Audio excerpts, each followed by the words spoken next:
Bonjour à tous, bienvenue sur la formation au langage Python. On continue avec une nouvelle séance, toujours sur la partie web et réseau, la séance numéro 32, où je vais vous parler, comme le dit et l'indique le titre, de base de données. Pour cela, je vais vous proposer une solution parmi beaucoup d'autres, parce qu'il existe évidemment plusieurs manières de travailler avec des bases de données. Il va falloir que je vous explique également ce que c'est, parce que je pars du principe encore une fois que vous n'avez jamais vu d'autres langages avant ou d'autres technologies, que c'est la première fois que vous découvrez ça. Donc je vais vous faire un petit peu le tour justement de ce type de fonctionnement qu'il y a à connaître en informatique. Alors, il faut savoir qu'à la base, tout ce qui était information, et vous l'avez vu d'ailleurs dans les vidéos précédentes, on stockait la plupart du temps, quand on voulait sauvegarder pour une autre exécution du programme notamment, dans un fichier texte. Vous avez d'ailleurs vu la séance sur les fichiers, où nous pouvions stocker des informations à l'intérieur. On peut même également sauvegarder sous forme binaire, d'accord, sauvegarder carrément des objets, et ça peut avoir son utilité. En revanche, là où ça va montrer ses limitations, c'est dans le cas où nous allons vouloir, par exemple, effectuer des recherches, faire des requêtes pour sélectionner, par exemple, certaines informations parmi ce que nous avons sauvegardé. Là, le fichier texte n'est évidemment pas du tout prévu pour ça, et même si on s'arrangeait pour le permettre, ce serait pas optimisé, d'accord. On aurait vraiment beaucoup de perte de performance, puisque le fichier texte n'est pas fait pour ça. Il est fait pour être lu, il est fait pour pouvoir écrire dedans et terminer, d'accord. Il n'est pas fait pour commencer à faire de la recherche, de la sélection, du requêtage, du groupement de données selon certains critères spécifiques, bref, tout ce genre de petites choses. Pour cela, nous avons instauré donc ce qu'on appelle les bases de données en informatique qui permettent de stocker les informations de manière relationnelle. On va pouvoir créer des relations entre les informations stockées. On pourra par exemple avoir des informations stockées sous forme de tables, donc on appelle ça des tables dans les bases de données, donc des tables SQL, puisque SQL c'est le langage qui est utilisé en base de données, mais je vais revenir un petit peu dessus. Et ces tables peuvent être stockées tout un tas d'informations. Vous pourrez par exemple avoir pour un site web, une table qui stocke les utilisateurs, une table qui va stocker les news de votre site, une table qui va stocker par exemple les rangs pour les utilisateurs, administrateurs, modérateurs, etc. Et vous pouvez comme ça créer des relations, dire par exemple qu'un utilisateur il a un rôle, par exemple modérateur. Et vous voyez, vous pouvez créer comme ça des relations entre différentes tables et stocker toutes ces informations et pouvoir faire des recherches dessus via ce qu'on appelle des requêtes SQL. Alors il existe plusieurs moteurs de gestion de bases de données, ce qu'on appelle les SGBD notamment. Tous ces systèmes-là ont leurs avantages et leurs inconvénients. Moi mon but c'est évidemment de vous proposer une solution, parce qu'il en existe plusieurs, et de vous expliquer un petit peu l'ensemble des autres, parce qu'on lit et on entend beaucoup de choses concernant les systèmes de gestion de bases de données. Par exemple certains qui vous diront que MySQL c'est le mieux, d'autres qui vous diront que Postgre non c'est mieux que MySQL, d'autres qui vous diront bah non en fait il y a mieux, il y a SQLite, etc. Et on va avoir beaucoup comme ça de supports qui vont vous toujours mettre en avant l'un plus que l'autre, alors qu'au final il n'y en a pas un qui est mieux que l'autre et il n'y en a pas un qui est moins bien que l'autre. Encore une fois, et ça fonctionne pour tout, vous avez chaque système, chaque technologie, chaque langage qui est bon dans un domaine, qui fonctionne bien pour répondre à certains besoins, qui fonctionne bien selon un cas spécifique, une situation spécifique, mais qui ne fonctionnera pas du tout, et pas d'une manière optimale, dans un autre cas, dans une autre situation. Donc moi ce que je vais vous proposer ici au maximum, c'est de travailler, comme on fait souvent, avec les choses que propose Python en natif. Mon intérêt c'est toujours de vous apprendre un langage ou une technologie avec ce qu'elle propose de manière native, avant même que vous ayez après l'autonomie et l'indépendance pour pouvoir découvrir des choses extérieures. Parce que vous savez que Python propose plein de modules, plein de bibliothèques externes, donc la première des choses à faire, c'est d'apprendre déjà ce que propose Python en standard, en natif, tout seul, et après de voir plus loin. Pour cela, je vais vous proposer du coup dans cette vidéo de travailler avec SQLite. Quel est l'intérêt de SQLite par rapport aux autres? SQLite en fait, il vise à remplacer l'utilisation de fichiers texte, et j'insiste bien là-dessus, il ne sert vraiment qu'à ça. L'intérêt c'est de ne plus avoir de fichiers texte, mais de travailler avec des bases de données à la place, qui sont beaucoup plus légères, et qui vont permettre de faire tout un tas de recherches, et notamment de requêtes SQL. Alors au moment où j'enregistre cette vidéo, je n'ai pas encore fait la formation SQL, mais sachez qu'il y en aura une pour ceux qui se posent la question, parce que je sais que pas mal de gens me le demandent. Il y aura une formation à part, juste sur le langage SQL, donc vous apprendrez vraiment tout le détail sur le langage, à faire des requêtes, à connaître un petit peu les différentes fonctions, etc. Donc on va faire un peu de SQL dans d'autres formations, mais de manière très standard, très simple, donc vous n'êtes pas obligé d'apprendre la partie SQL, on va dire, je vais vous la donner. Par contre, si vous voulez vraiment apprendre le langage SQL pour le réutiliser en PHP, le réutiliser en Python, le réutiliser en Java ou je ne sais quoi, dans n'importe quel langage où vous pouvez faire des requêtes SQL, eh bien n'hésitez pas, quand la formation sera bien évidemment publiée, parce qu'elle ne l'est pas au moment où j'enregistre cette vidéo, à consulter le cours SQL sur la chaîne, et comme ça vous aurez tout le détail à ce niveau-là. Alors, grosso modo, si on veut faire simple, parce que je vais pas rentrer dans les détails, sinon parce que vous voyez, j'ai même pas encore commencé à programmer ou vous montrer quoi que ce soit, donc je veux pas trop traîner non plus dans les explications. On a 3 cas de figure, et ça vous pouvez les retenir parce que c'est les 3 cas de figure qui fonctionnent plutôt bien, d'accord, on va dire dans la réalité, ça fonctionne à 99% comme ça. SQLite est fait, encore une fois je vous dis, pour remplacer l'utilisation de fichiers texte et pas autre chose. Il a été conçu par exemple pour fonctionner depuis les téléphones. Vous savez, vos smartphones, tout ça, vous utilisez des applications, et ces applications, plutôt que de devoir se connecter à distance ou à des bases de données, à avoir des choses un peu lourdes, parce que ça peut être aussi compliqué, les téléphones n'avaient pas non plus énormément d'espace de stockage à l'époque, ils n'avaient pas forcément beaucoup de mémoire vive, même si ça change, ça a tendance à changer. Donc on avait besoin de proposer un système beaucoup plus léger, parce que les systèmes comme MySQL, voire Oracle, enfin bref des systèmes de base de données très très lourds, c'était absolument impensable d'avoir ça sur un appareil mobile. Donc on a inventé SQLite pour proposer en fait un fichier, donc vous aurez un fichier qui va représenter votre base de données, et nous allons travailler avec ça. Du coup, SQLite ne doit fonctionner que pour ça. C'est-à-dire qu'SQLite n'est pas utilisé, ça je le lis, ça fonctionne pour n'importe quelle formation, n'importe quel cours, n'importe quel cas.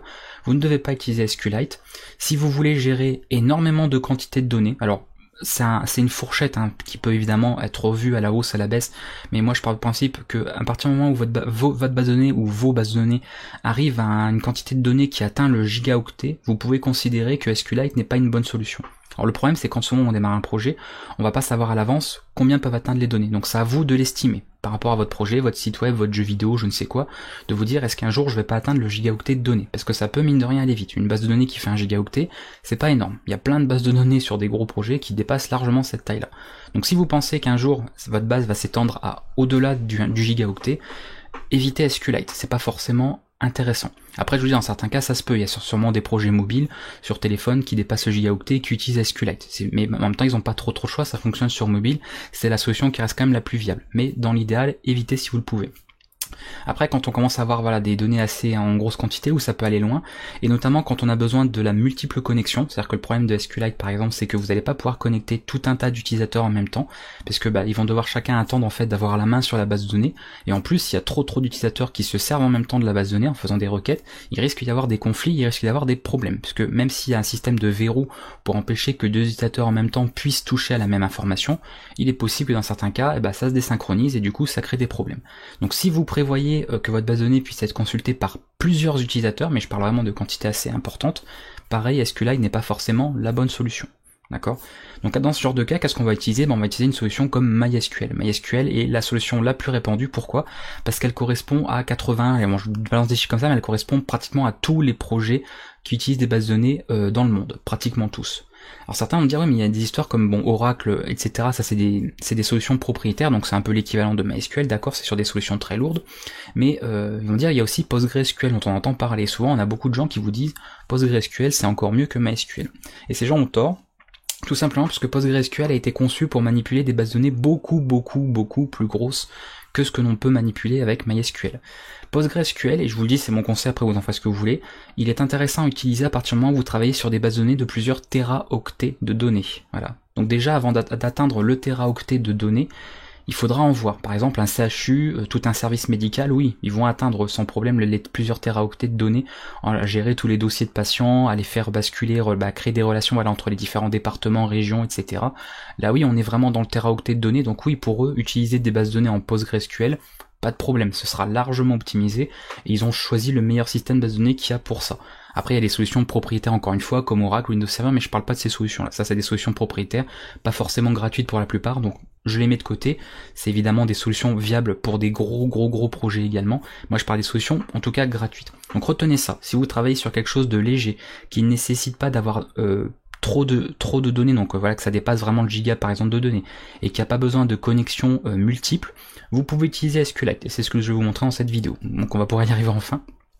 Si vous avez besoin de gérer un projet de plusieurs, qui est assez conséquent, qui a soit besoin d'avoir plusieurs connexions simultanées, par exemple un forum, l'accès par exemple à des news, ce genre de choses où ça peut nécessiter un accès par plusieurs personnes, et que ça peut du coup éventuellement peut-être atteindre des fois plusieurs gigas de données, MySQL est à mon sens la meilleure solution.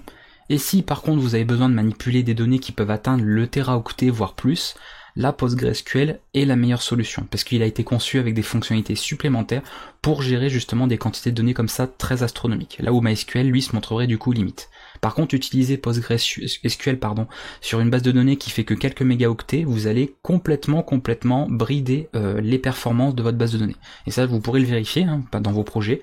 Vous verrez la différence, testez du MySQL, du PostgreSQL sur des petits projets, et vous verrez que MySQL, dans la majorité des cas, pour pas dire tous, il est beaucoup plus performant. Par contre, PostgreSQL, sur des très gros projets, c'est lui qui se montre le plus performant. Donc on en revient à ce que je vous disais, il n'y a pas un meilleur système de gestion de base de données, c'est juste que chacun correspond à des besoins, d'accord ?